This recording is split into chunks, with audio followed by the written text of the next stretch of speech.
Hello friends, good morning. So we are here and it's surgery time. We've arrived at the hospital. We need to go find where we're going.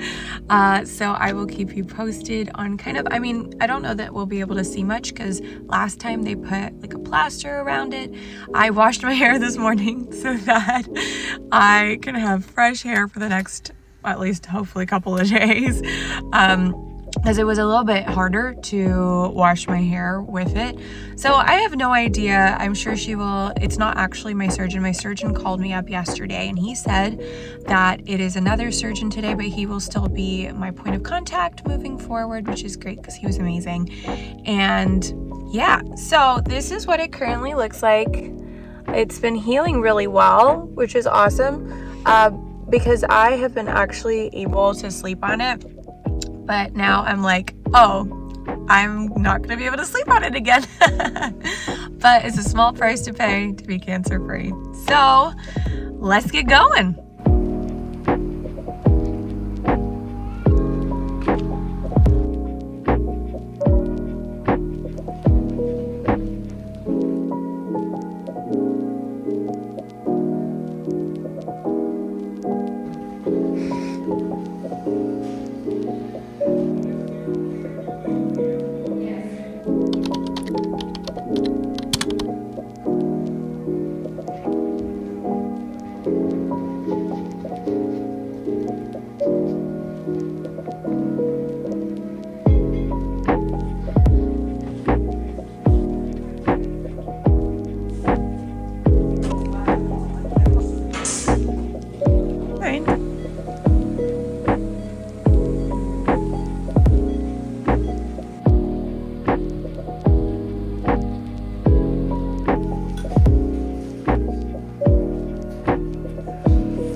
Hello friends.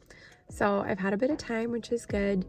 We ended up going to MB Chicken afterwards so that we could get a bite to eat and try it out. But it was a lot more intense than I imagined it to be. The first time I was just kind of sat in a chair, he put the local anesthetic in, got it out, bish bash bosh, done. This time it was a lot more intense. I ended up having to obviously put on the gown so that it wouldn't stain my shirt or anything like that, which I'm so thankful for, by the way, because after I came out, I saw like their little bucket and of like bloody stuff. There was a lot more blood this time around. So what happened was they had to actually take a pizza slice out of my ear, essentially. It was like a triangle, but they had to go all the way to the back to remove any possibility of cancer cells being there. They said that all of the cancer should have been after the testing went, that the cancer should have all been in the mole, but there sometimes can be some cancer cells left behind, and so they needed to do that, and it's gone sent off for testing. It is very, very rare that they would have to come back and do another surgery if they had found some cancer cells, but that is a possibility still.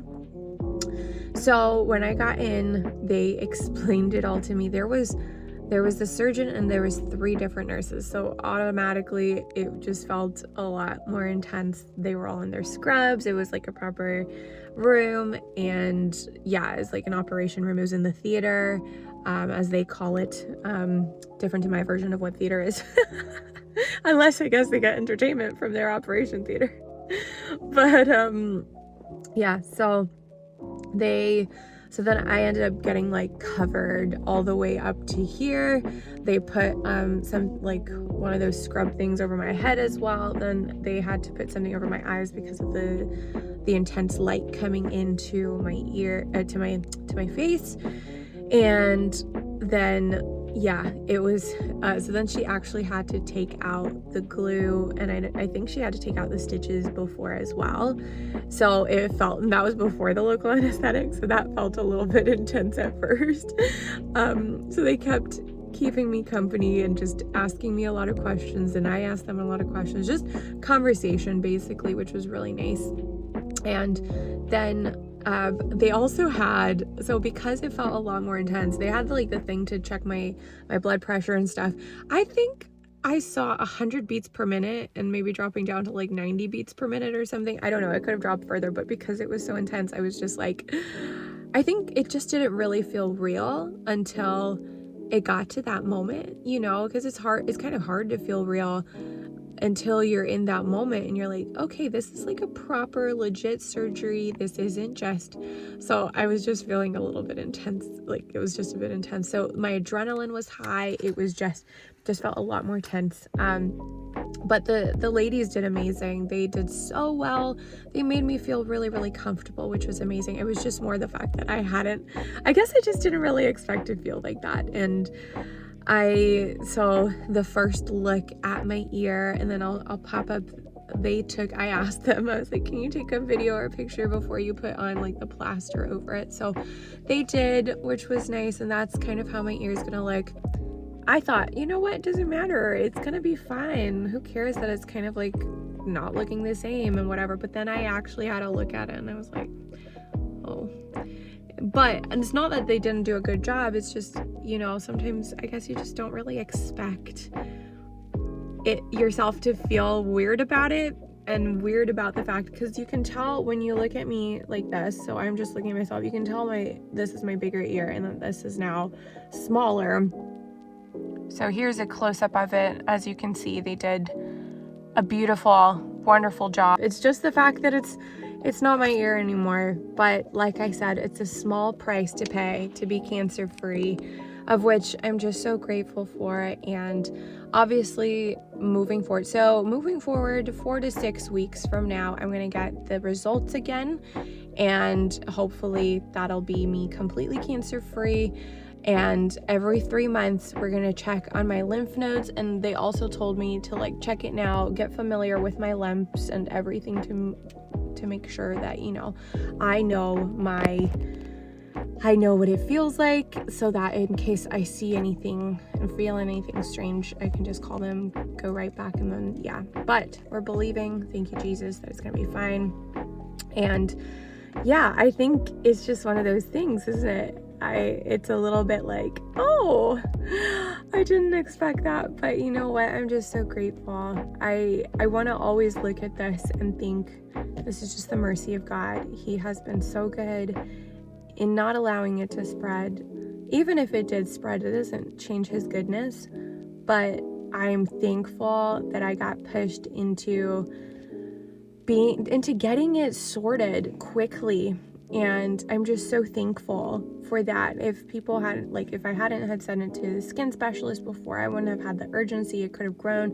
The surgeon told me what it would have been like had I done that, and that probably would have involved, if it had grown, if it had been at stage 2, then, because she said my melanoma wasn't very thick, so if it had been thicker, I maybe would have had to go under general anesthetic and gotten to the lymph nodes, lymph glands, and done a surgery like that, if I remember correctly what she said. So it sounded just a lot more intense. So I'm just thankful that God has taken care of that. And do I love the fact that my ear doesn't look like my ear anymore? No, not really, but every time I want to look at it, I want to see the mercy of God. And that's just how I want to see it. And that's just who I want to be. And I'm just thankful. I am a little bit nervous. So the weirdest part is like feeling this, like I can feel my ear, but it feels like it's just off. It just doesn't feel like it's part of my body at this moment because the local anesthetic is still there. But once it wears off, I'm going to be taking pain medication, and hopefully I'll just get an amazing night's sleep tonight. But yeah, so next checkup 4 to 6 weeks from now. And yeah, so I'll just be processing over the next few days, I guess. But really, I'm just thankful that that's where I'm at. And I'm just thankful that God always takes care of me all the time. And yeah, just that he's a good God. And that's where I'm at. And I've got great support around me. And yeah, that's just all it is, really. So that's the update, and I'll keep you guys updated in the next 4 to 6 weeks. But for now, I'll just be vlogging away the rest of my life. And yeah, that's I'll keep you updated on how it feels. I'm hoping that I get good night's sleep tonight. I'm hoping that I get good night's sleeps moving forward. And yeah, that's kind of about it really. So I'll catch you guys soon. Bye.